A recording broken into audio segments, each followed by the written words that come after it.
వెంకటేశ్వర స్వామి ఫోటోని ఏం చెప్పారు బాబు?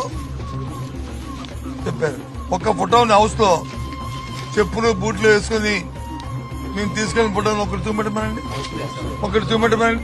మేము కూర్చొని నా ముందు చెప్పులు ఇప్పి ఏదైతే ఆ దేవదేవుడి తాలూకా భక్తిభావంతో తీసుకెళ్లి అయ్యా వీరికి బుద్ధి మంచి బుద్ధి ప్రసాదించు అని చెప్పాం.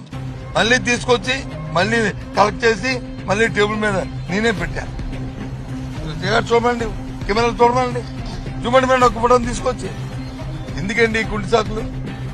ఈ కుంటి సాకులు ఇంకా చూపెడితే ఆశ్చర్యపోతారండి మీరు, చూపెడితే ఆశ్చర్యపోతారు. అదే కదా మీరు చెప్పారుగా, మేము అవమానించలేదు, దాన్ని తీవ్రంగా ఖండిస్తున్నాం. హౌస్ లో మేమేమి ఆ కార్యక్రమం చేయలేదు, ఖండిస్తున్నాం. ఏ ఒక్కటి క్లిప్పింగ్ చూపెట్టమనండి, రమ్మనండి. వీడియోలు ఉంటాయి కదా, ఆల్రెడీ కదా, కంట్రోల్ ఆల్రెడీ కదా, చూపెట్టమనండి.